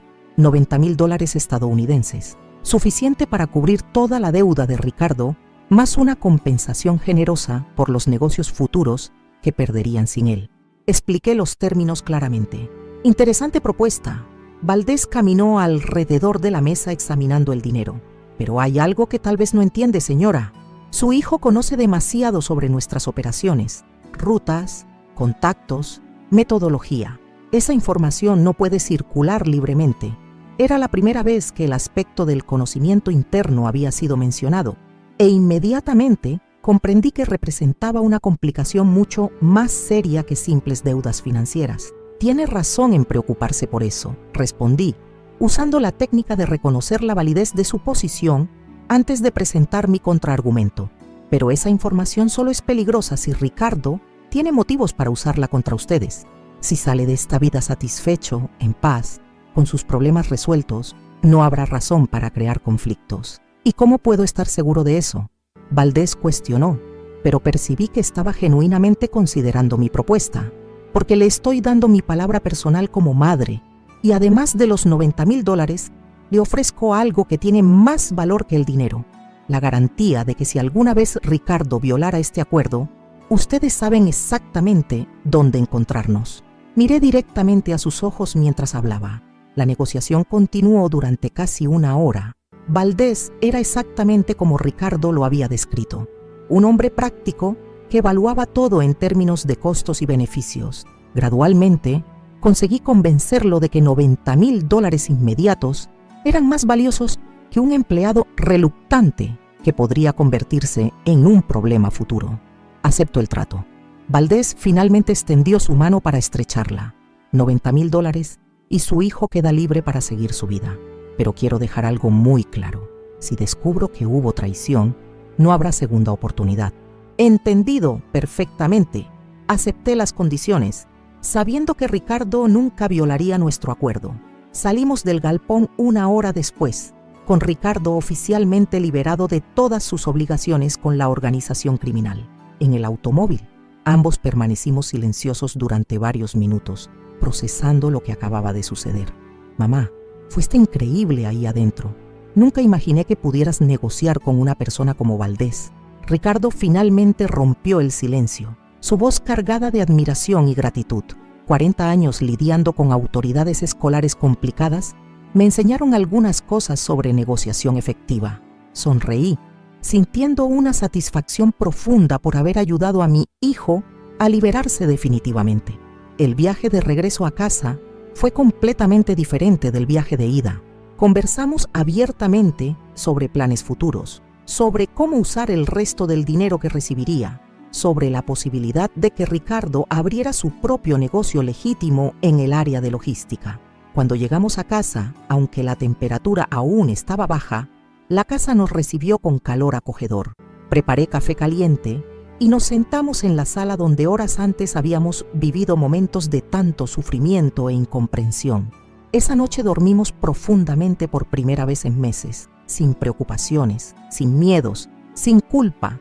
sabiendo que nuestra familia había pasado por el momento más difícil de su historia y emergido más fuerte, más unida y definitivamente más sabia. Los días siguientes a nuestra reunión con Valdés fueron como despertar de una pesadilla que había durado 8 meses completos. Era extraño caminar por nuestra casa sin esa tensión constante que había envenenado cada rincón durante tanto tiempo. Ricardo y yo nos mirábamos a veces como si fuéramos dos extraños que acabaran de conocerse, intentando redescubrir cómo ser familia nuevamente. El martes por la mañana, tal como había prometido el abogado, recibimos la transferencia completa de los $120,000 restantes. Estar sentada frente al cajero automático, viendo esa cantidad en mi cuenta bancaria, fue surreal. Después de tantos años de lucha legal, de papeleos interminables, de esperanzas frustradas, finalmente tenía en mis manos la compensación por todo el sufrimiento que esa compañía de seguros me había causado. Mamá, con este dinero podemos hacer muchas cosas, me dijo Ricardo mientras regresábamos del banco. Su voz sonaba diferente, más liviana, sin esa carga de desesperación que había caracterizado sus palabras durante meses. Podríamos viajar, renovar completamente la casa o incluso mudarnos a un lugar más grande. Lo que quiero hacer es ayudarte a construir algo propio, le respondí. Has trabajado tantos años para otros, conoces perfectamente el negocio del transporte. Es hora de que tengas tu propia empresa. La idea había estado germinando en mi mente desde que descubrí su situación. Ricardo tenía conocimientos sólidos en logística, contactos en el sector del transporte legal, y ahora teníamos el capital inicial necesario. Era una oportunidad perfecta para transformar algo negativo en una base sólida para su futuro. Durante las siguientes semanas, nos dedicamos completamente a planificar su nueva empresa. Visitamos abogados especializados en constitución de sociedades, contadores que nos explicaron los aspectos fiscales e incluso fuimos a ver galpones disponibles para alquilar como base de operaciones. Ver a Ricardo entusiasmarse con un proyecto completamente legal fue una de las experiencias más gratificantes de mi vida como madre.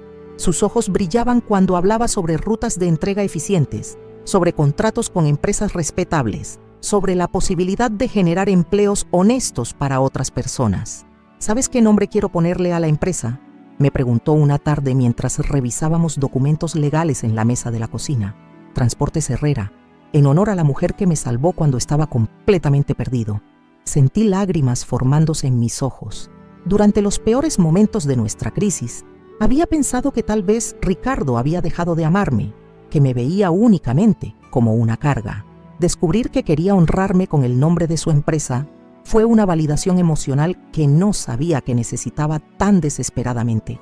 La constitución legal de Transportes Herrera tomó 6 semanas completas. Invertimos $40,000 entre el capital inicial, la compra de 2 camiones usados pero en excelente estado, el alquiler y equipamiento del galpón, los permisos gubernamentales necesarios y un fondo de operación para los primeros meses. Durante este proceso de construcción del negocio, también trabajamos conscientemente en reconstruir nuestra relación personal. Establecimos una nueva rutina donde cenábamos juntos todas las noches, compartiendo detalles de nuestros días, discutiendo planes futuros, pero principalmente practicando la comunicación honesta que había faltado durante tantos meses. Prometo que nunca más voy a mí esconderte nada importante, me dijo Ricardo una noche mientras lavábamos los platos después de la cena. Sin importar qué tan difícil o doloroso sea, vamos a enfrentarlo juntos. Y yo prometo lo mismo, respondí, secando un vaso cuidadosamente. Nada de secretos destinados a protegernos mutuamente. La protección real viene de la honestidad, no del ocultamiento.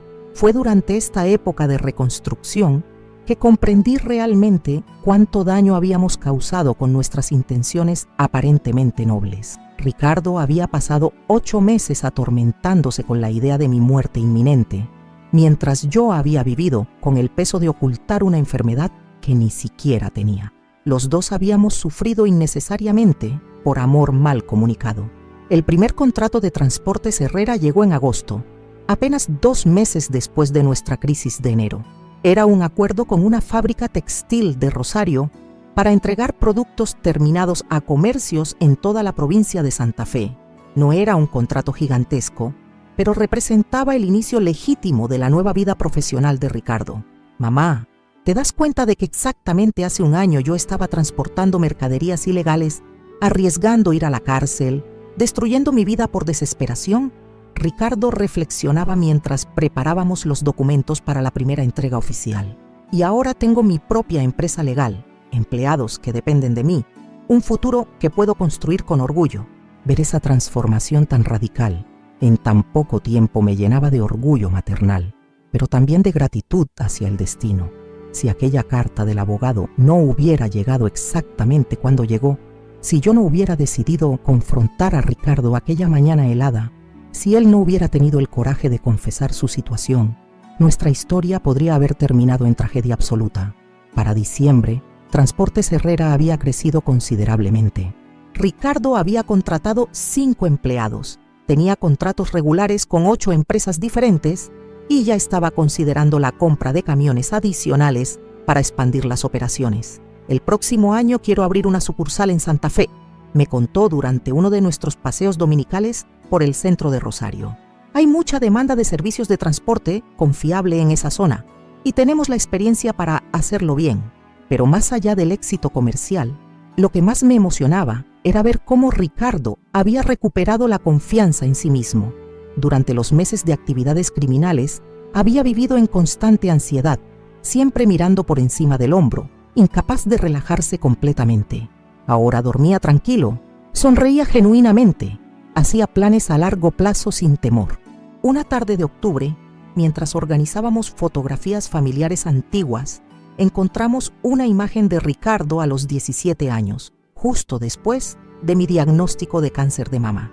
En la foto, él estaba abrazándome en el hospital, ambos sonriendo a pesar de las circunstancias difíciles. Mira qué jóvenes éramos, comenté, sosteniendo la fotografía. Y mira todo lo que hemos enfrentado juntos desde entonces. La diferencia es que aquella vez enfrentamos la enfermedad hablando abiertamente sobre todo. Esta vez casi nos destruimos, porque cada uno quería proteger al otro en silencio. Ricardo tomó la fotografía y la observó detenidamente. Tenía razón completamente. Durante mi verdadero cáncer de mama, habíamos sido un equipo perfecto. Ricardo participaba en todas las citas médicas, entendía cada aspecto del tratamiento, me apoyaba emocionalmente de maneras específicas y prácticas. Habíamos enfrentado esa crisis con comunicación total y por eso habíamos salido victoriosos. En contraste, durante la crisis reciente, nuestros secretos bien intencionados casi habían destruido todo lo que amábamos. La lección era clara. El amor sin comunicación puede ser tan destructivo como el odio con comunicación. Para celebrar el primer aniversario de Transportes Herrera, decidimos organizar una pequeña reunión con todos los empleados y sus familias. Alquilamos un salón de eventos, contratamos un servicio de catering y preparamos una presentación sobre los logros del primer año. Durante su discurso esa noche, Ricardo habló públicamente sobre nuestra experiencia por primera vez. Hace exactamente un año, mi vida estaba en el punto más bajo posible. Había tomado decisiones terribles basadas en información incompleta y secretos familiares. Pero mi madre me demostró que nunca es demasiado tarde para cambiar el rumbo, para elegir la honestidad sobre el miedo, para construir algo positivo sobre las ruinas de nuestros errores. Escuchar esas palabras frente a personas que no conocían nuestra historia completa fue emocionante. Ricardo había encontrado la manera de transformar nuestra experiencia traumática en una fuente de fortaleza e inspiración para otros. Después de la celebración, mientras regresábamos a casa, Ricardo me hizo una pregunta que había estado evitando durante meses. Mamá, ¿alguna vez me perdonarás completamente por haberte tratado tan mal durante esos meses terribles? Hijo, no hay nada que perdonar, le respondí inmediatamente. Hiciste lo que hiciste por amor, incluso cuando elegiste métodos incorrectos. Y yo hice lo mismo al esconder mi situación médica. Ambos actuamos desde el corazón, aunque nuestras cabezas no estuvieran funcionando correctamente. Pero las cosas horribles que te dije, especialmente aquel día cuando te mandé salir al frío, su voz se quebró ligeramente al recordar ese momento. Ese día fue cuando finalmente conseguimos la honestidad que necesitábamos. Sin esa confrontación extrema, tal vez nunca habríamos revelado nuestros secretos. A veces las crisis son necesarias para forzar las conversaciones que hemos estado evitando. Le tomé la mano mientras caminábamos. Durante los meses siguientes, desarrollamos un ritual semanal que fortalecía constantemente nuestra comunicación renovada. Todos los domingos por la tarde, nos sentábamos en el patio trasero de nuestra casa, tomábamos mate y conversábamos específicamente sobre cualquier preocupación que tuviéramos, cualquier problema que estuviera surgiendo, cualquier decisión importante que necesitáramos tomar juntos. Estos domingos de honestidad, como los llamábamos, se convirtieron en el fundamento de nuestra nueva relación familiar. No importaba qué tan insignificante pareciera un problema, lo discutíamos abiertamente. No importaba qué tan incómoda fuera una conversación, la teníamos completamente. Cuando llegó el invierno siguiente, exactamente un año después de nuestra crisis, estábamos sentados en esa misma sala donde había revelado los secretos de mi celular. Pero esta vez, la atmósfera era completamente diferente. ¿Te das cuenta de que hace exactamente un año estábamos en esta misma sala, pero éramos personas completamente diferentes? Le pregunté a Ricardo mientras mirábamos la nieve caer suavemente afuera. Hace un año yo era un criminal desesperado y tú eras una mujer asustada escondiendo secretos. Hoy soy un empresario próspero y tú eres una madre orgullosa que me ayudó a encontrar mi camino. Ricardo sonrió mientras recordaba la transformación. Lo más importante es que hace un año éramos dos personas que se amaban, pero no sabían cómo comunicarse. Hoy somos dos personas que se aman y han aprendido que la comunicación honesta es la única base sólida para cualquier relación. Agregué mi propia reflexión. Mientras escribo esta historia, han pasado 2 años completos desde aquella mañana helada que cambió nuestras vidas para siempre. Transportes Herrera es ahora una empresa sólida con 20 empleados, oficinas en 3 ciudades diferentes y contratos con algunas de las compañías más respetadas de la región. Ricardo se casó hace 6 meses con Valeria, una contadora que conoció cuando buscaba servicios profesionales para su empresa. Ella conoce toda nuestra historia, incluyendo los aspectos más difíciles, y nos ha ayudado a mantener nuestro compromiso con la honestidad total. Yo regresé a la enseñanza a tiempo parcial, dando clases de apoyo escolar a niños en situación de vulnerabilidad social. Usar mi experiencia para ayudar a otras familias en crisis ha sido una de las actividades más gratificantes de mis años de jubilación. Pero la lección más importante que aprendimos no tiene nada que ver con dinero, negocios o éxito profesional. Aprendimos que el amor verdadero requiere coraje para ser completamente honesto, incluso cuando esa honestidad pueda causar dolor temporal. Aprendimos que proteger a alguien que amamos ocultando información importante no es realmente protección, sino una forma de control que puede destruir la confianza fundamental necesaria para cualquier relación sana. Aprendimos que las crisis más devastadoras pueden convertirse en oportunidades de crecimiento cuando las enfrentamos con comunicación abierta en lugar de secretos bien intencionados. Y principalmente, aprendimos que nunca es demasiado tarde para cambiar patrones destructivos, para elegir la honestidad sobre el miedo, para reconstruir relaciones que parecían completamente perdidas. Aquella mañana cuando saqué mi celular y le mostré a Ricardo lo que había descubierto, ninguno de nosotros podría haber imaginado que estábamos comenzando el proceso de transformación más profundo de nuestras vidas. Pensábamos que estábamos enfrentando una crisis. En realidad, estábamos construyendo los cimientos para la relación más fuerte y honesta que jamás habíamos tenido. Cuando me siento hoy en esta misma sala, donde hace 2 años vivimos el momento más difícil de nuestras vidas, todavía me emociono recordando cada detalle de aquella mañana helada que cambió todo para siempre. Hacía menos 7 grados Celsius en Rosario, la nieve caía implacablemente y mi hijo Ricardo me gritó esas palabras que destrozaron mi corazón. «Sal afuera, ya no aguanto más, quédate afuera con el frío». En aquel momento devastador, mientras sentía el viento cortando mi rostro como navaja, jamás imaginé que estaba a punto de vivir la experiencia que nos salvaría como familia. El celular que saqué con manos temblorosas contenía las fotografías que revelarían secretos guardados durante meses. Secretos que casi destruyeron el amor más puro que puede existir entre una madre y su hijo. Todo comenzó cuando descubrí por casualidad esos documentos comprometedores que Ricardo había olvidado en la mesa de la cocina. Extractos bancarios con movimientos de dinero imposibles para su salario, correos electrónicos cifrados, mapas con puntos marcados estratégicamente. Mi hijo, mi niño que había criado con tanto sacrificio, estaba involucrado en operaciones de contrabando de equipos electrónicos en la frontera con Uruguay. Pero la revelación más devastadora llegó cuando Ricardo confesó por qué había tomado ese camino desesperado. 8 meses antes, había encontrado mis análisis médicos escondidos, había visto el diagnóstico del supuesto tumor cerebral, había leído que tenía poco tiempo de vida sin un tratamiento que costaba $50,000. Mi hijo se había convertido en criminal por amor, arriesgando su libertad y su vida para conseguir dinero que salvaría a su madre. La ironía cruel de nuestra situación era que ambos estábamos sufriendo innecesariamente. Mientras él se destruía para pagarme un tratamiento médico, yo escondía una carta de abogado que había llegado apenas días antes, informándome que después de 23 años de batalla legal, había ganado un juicio contra una compañía de seguros, $120,000 de indemnización que resolverían todos nuestros problemas financieros. Pero había una revelación final que cambiaría completamente nuestra perspectiva. Nuevos exámenes médicos con tecnología avanzada demostraron que mi supuesto tumor cerebral era simplemente un hematoma antiguo de una caída. No tenía cáncer, no me iba a morir, no necesitaba cirugía experimental. Todo el sufrimiento de Ricardo había sido por una enfermedad que yo nunca tuve.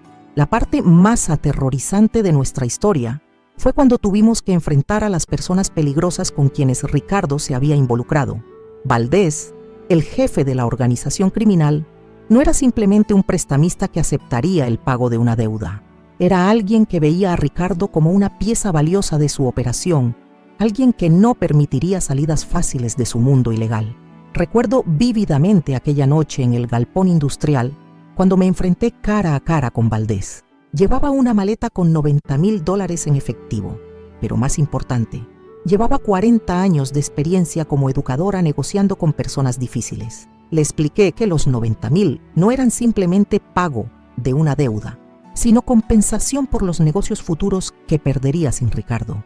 La negociación fue tensa, pero logré convencerlo de que un empleado reluctante que conocía demasiados secretos podría convertirse en un problema mayor que $90,000 inmediatos. Valdés aceptó el trato, Ricardo quedó libre y nosotros pudimos comenzar una vida completamente nueva. Hoy, 2 años después, Ricardo es propietario de Transportes Herrera, una empresa legal próspera con 20 empleados y contratos en 3 ciudades diferentes. Se casó con Valeria, una mujer maravillosa que conoce toda nuestra historia y nos ha ayudado a mantener nuestro compromiso con la honestidad total. Yo regresé a la enseñanza parcialmente, ayudando a niños en situación vulnerable, usando mi experiencia para orientar a otras familias en crisis. Pero el tesoro más valioso que encontramos en esta experiencia no fue el dinero de la indemnización, ni el éxito comercial posterior. Fue la comprensión profunda de que el amor mal comunicado puede ser tan destructivo como cualquier fuerza externa. Durante 8 meses, Ricardo y yo nos atormentamos mutuamente intentando protegernos, creando secretos que casi acabaron con nuestra familia. Aprendí que esconder información importante para proteger a alguien que amamos no es verdadera protección, sino una forma sutil de control que puede destruir la confianza fundamental necesaria para cualquier relación sana. Ricardo aprendió que el amor genuino requiere coraje para compartir nuestros miedos más profundos, incluso cuando esos miedos puedan causar dolor temporal. La lección más poderosa que quiero compartir con todos ustedes es que nunca es demasiado tarde para cambiar patrones destructivos en nuestras familias. No importa qué tan perdida parezca una relación, no importa qué tan profundos sean los malentendidos, siempre existe la posibilidad de reconstruir sobre bases más sólidas si elegimos la honestidad sobre el miedo. Durante mi carrera como profesora, vi muchas familias destruidas por secretos bien intencionados. Padres que escondían problemas financieros para no preocupar a sus hijos, hijos que ocultaban dificultades académicas para no decepcionar a sus padres. parejas que guardaban secretos médicos para no crear ansiedad innecesaria. En todos los casos, los secretos causaron más daño que las verdades que intentaban ocultar. Nuestra historia demuestra que las crisis más devastadoras pueden convertirse en oportunidades de crecimiento cuando las enfrentamos con comunicación abierta. Si Ricardo no hubiera explotado aquella mañana helada, si yo no hubiera tenido el coraje de mostrarle las fotografías en mi celular, si no hubiéramos tomado la decisión consciente de revelar todos nuestros secretos, podríamos haber seguido viviendo en mundos separados dentro de la misma casa. Ahora tenemos rituales de comunicación que fortalecen constantemente nuestra relación renovada. Todos los domingos por la tarde, nos sentamos en el patio, tomamos mate y conversamos específicamente sobre cualquier preocupación que tengamos, cualquier problema que esté surgiendo, cualquier decisión importante que necesitemos tomar juntos. Estos domingos de honestidad se han convertido en el fundamento de nuestra nueva vida familiar. Quiero que sepan que contar esta historia no fue fácil para mí. Revivir esos momentos de dolor, admitir los errores que cometimos, exponer las partes más vulnerables de nuestra experiencia familiar, requirió mucho coraje. Pero decidí compartir nuestra experiencia porque sé que hay muchas familias pasando por situaciones similares en este momento. Tal vez hay una madre viendo este video que está escondiendo un diagnóstico médico para no preocupar a sus hijos. Tal vez hay un hijo que se está metiendo en problemas tratando de resolver crisis familiares en secreto. Tal vez hay familias donde el amor genuino se está expresando a través de secretos que están destruyendo lentamente la confianza mutua. Si nuestra historia puede ayudar a una sola familia a elegir la comunicación honesta sobre los secretos protectores, todo el dolor que pasamos habrá valido la pena. Si puede inspirar a alguien a tener esa conversación difícil que ha estado evitando, si puede dar esperanza a personas que sienten que sus relaciones familiares están irreparablemente dañadas, entonces compartir nuestra experiencia más íntima habrá servido un propósito mayor. Quiero pedirles específicamente que comenten aquí abajo contándome sus propias experiencias con secretos familiares. Han pasado por situaciones donde guardaron información importante para proteger a alguien que aman. Han vivido momentos donde descubrieron que un familiar estaba ocultando algo significativo de ustedes. Quiero conocer sus historias, porque cada comentario que dejan crea una red de apoyo donde personas con problemas similares pueden ayudarse mutuamente. Escriban sobre sus relaciones con sus hijos, sus padres, sus parejas. Cuéntenme sobre secretos que guardaron o descubrieron, sobre momentos difíciles que enfrentaron en familia, sobre soluciones creativas que encontraron para problemas que parecían imposibles. No importa si son historias tristes o alegres, lo importante es que creemos esta comunidad donde todos se sientan comprendidos y acompañados. Sus comentarios son absolutamente vitales para este canal. Cada experiencia que comparten puede inspirar a otras personas que están pasando por dificultades similares. Cuando escriben sobre sus propios desafíos familiares, están ofreciendo esperanza y orientación práctica a alguien más que podría estar sintiéndose perdido en este momento. También quiero pedirles que se suscriban al canal Abuela Recordó si todavía no lo han hecho. Tengo muchas más historias reales de familias que enfrentaron desafíos diferentes, pero siempre encontraron formas de superarlos juntos. Cada historia trae lecciones únicas sobre la fuerza de los vínculos familiares y el poder transformador del amor honesto. Miren otros videos aquí en el canal, porque cada historia ofrece perspectivas diferentes sobre problemas familiares comunes. Tengo relatos sobre reconciliación entre hermanos que no se hablaban durante años, sobre abuelos que criaron nietos en circunstancias adversas, sobre parejas que reconstruyeron matrimonios después de traiciones devastadoras, sobre personas que superaron adicciones con apoyo familiar incondicional. Por favor, dejen su like en este video. El like no les cuesta nada, pero ayuda enormemente al canal a crecer y alcanzar a más personas que puedan beneficiarse de estas historias de superación familiar. Cada like me motiva a continuar compartiendo experiencias reales que pueden hacer diferencia en la vida de alguien. Compartan estos videos con personas que conocen y que podrían necesitar escuchar mensajes de esperanza. Muchas veces, alguien está pasando por una crisis familiar y no sabe dónde buscar inspiración o guía práctica. Un video compartilado puede ser exactamente lo que esa persona necesita en ese momento específico. Quiero hacer un pedido especial relacionado con el gracias aquí en el canal. Para quienes no conocen esta función, es una forma que tienen ustedes de hacer donaciones en dinero para ayudar con los costos de producción de estos videos diarios. Grabar, editar y publicar contenido todos los días tiene gastos significativos en equipamiento, software, servicios de internet y tiempo de preparación. Cada donación a través del Gracias me permite dedicar más tiempo a preparar historias mejor investigadas, invertir en mejor calidad de audio y video, mantener la frecuencia diaria de publicaciones y, principalmente, responder más comentarios e interactuar más directamente con ustedes. Es una inversión directa en la calidad del contenido que produzco para esta comunidad. Entiendo perfectamente que no todos pueden contribuir económicamente y no hay ningún problema con eso. Quienes pueden y quieren ayudar financieramente, cada peso donado se usa directamente para mejorar el canal y traer más historias inspiradoras. Me permite investigar casos más complejos, viajar cuando es necesario para verificar detalles y hasta contratar ayuda técnica para mejor producción. Estas donaciones también me permiten mantener el canal completamente libre de publicidad comercial agresiva, enfocándome únicamente en contenido que realmente ayude a las familias. Es una forma de mantener la independencia editorial y asegurar que las historias que comparto sean siempre auténticas y útiles. Finalmente, quiero dejar un mensaje profundo para cualquier persona que esté viendo esto y atravesando momentos difíciles en familia.